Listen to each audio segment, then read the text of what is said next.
দুপুর বেলায় আমি তো তোমাকে বললাম এখানটা নোংরা করলে তারপর আমরা এখানে কাজ করব কি করে। এখন তুমি স্ল্যাব পাততে বসেছো এখানে, এবার এখন মগটা দাও, জল ঢালবে। দেখো হে গাইস, দেখতেই পাচ্ছ আমার হাজবেন্ড এখানে বসে বসে এখন যে পায়খানা বাথরুমের উপরে সে ছেলাপ বানাচ্ছে। এই দেখো একা একা এখন বসে বসে কাজ করছে এই দুপুর বেলায়। বলো কার ভালো লাগে? এখন জল ঢালবে, সরিয়ে সরিয়ে দিচ্ছে। কি চাইছে দেখো, কি চাইছে এখন হাত লম্বা করে। তা কলের ধার থেকে তো একটু উঠতে হবে নাকি? আমরা তো কাজ আছে, এখনো বসে আছি এখানে।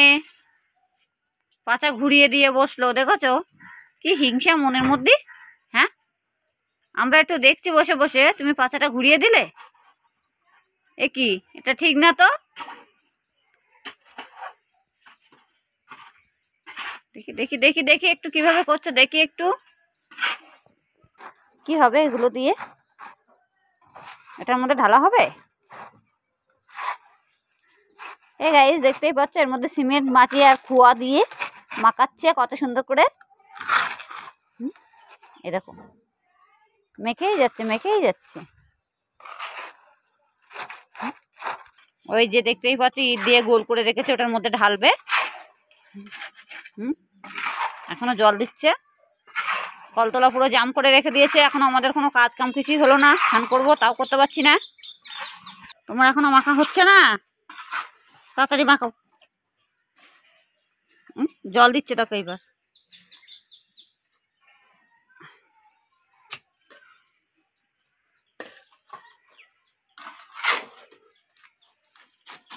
তোমার রোজের দাম কত?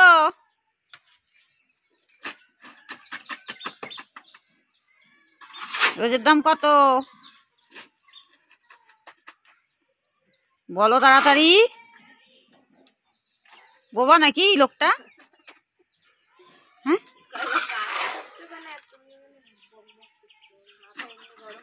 মাথা গরম হয়ে গেছে। এই দুপুরবেলায় এখন মাথা গরম নেই, শীতের সময় এমনি রোদ্দুরের তাপ নেই, মাথা গরম হওয়ার কোনো কারণ নেই।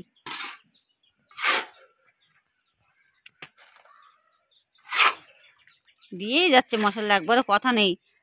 হ্যাঁ গাইস, আমাদের লোকটা কিন্তু বোবা বোবা আছে একটু, এর জন্য কথা বলতে পারে না। সত্যি সত্যি কিন্তু ভেবো না তাই বলে আবার কথা বলতে পারে। হাই গাইস, কেমন আছো? কেন তোমার আবার কি হলো? কেন, কি হয়েছে? মন খারাপ কেন? কিসে মন খারাপ হলো বলো আমাকে তাড়াতাড়ি বলো। বলো কি হয়েছে? কিছু হয়নি? যেভাবে বসে আছো মনে হচ্ছে মন খারাপ। দেখছো? ও কেন, কি হয়েছে? খাওয়া দাওয়া করছো দুপুরে? হ্যাঁ দেবো তো। রান্না কি হয়েছে বলো আগে। এ আজকে মাংস? এ মা, আজকে না তোমাদের শনিবার? শনিবারে মাংস খাই? তোমরা খাও? ও আচ্ছা, এর জন্য মন খারাপ। আচ্ছা, কি দিচ্ছে তাই শুধু দেখতে থাকো। রে বাবা রে বাবা,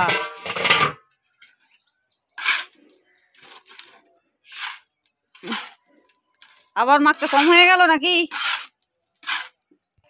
কম হয়ে গেছে মশলা, আবার দেবে। জল টেনে টেনে নিচ্ছে, কত কষ্ট করছে একা একা বেচা। এটা এখন সে পায়খানার মুখের স্ল্যাব বানানো হচ্ছে এটা, যার জন্য রাগ হচ্ছে। রাগের আগে কাজ করছে তো, তার জন্য কথা বলতে পারছে না। এত রাগ কিসে? হ্যাঁ, রাগের ঠেলায় দুনিয়া অন্ধকার হয়ে যাচ্ছে। দেখছো কলতলাটা কি করে নোংরা করছে, দেখো এখানে। দেখছো বাড়ি বসে থাকলে কত কাজ করে, এটা না ওটা, ওটা না এটা, সেটা না সেটা, করতেই থাকে করতেই থাকে। কলতলাটা জাম পড়ে এখন স্ল্যাব পাতিয়েছে, এখানটা যাওয়া আসা কত অসুবিধা হবে, তারপরেও এটা করে থুয়ে দিয়েছে। এখন এখানে বসাবে এটা। দেখো, দেখছো কলটা মাথায় লাগবে, এটা সরে বইলে হয়। তাও সরছে না। সব সাইডগুলো এবার এখন গুটিয়ে গুটিয়ে ঢুকাবে মশলাগুলো দিয়ে স্ল্যাবটা পাততে। ইট দিয়ে নিয়েছে চারি সাইডে। তারপর ওই পেরেক কুচিগুলো আগে তলায় দিয়েছে বেঁধে বেঁধে। দেখো সব টেনে টেনে নিচ্ছে কি করে।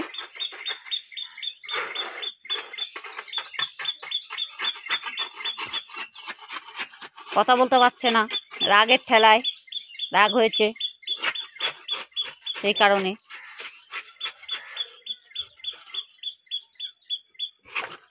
বাড়িতে বসে থাকলে প্রচুর পরিমাণে কাজ করে। এবার দেখো এটাকে কত সুন্দরভাবে লেবেল করে দিল স্ল্যাবটা অলরেডি। এটা এখানে 2-3 দিন থাকবে, তারপরে এটাকে তুলবে।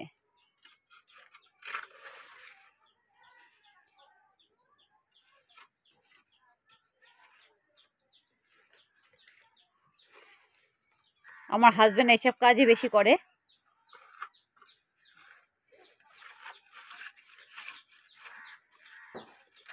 কিন্তু ওনার শরীরটা ভালো না তো সেই কারণে।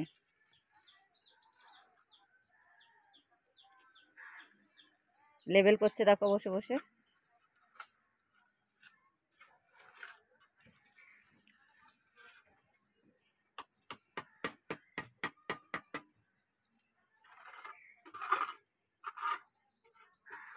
এতে কি আরেকটু দেবা নাকি মশলা উপর দিয়ে?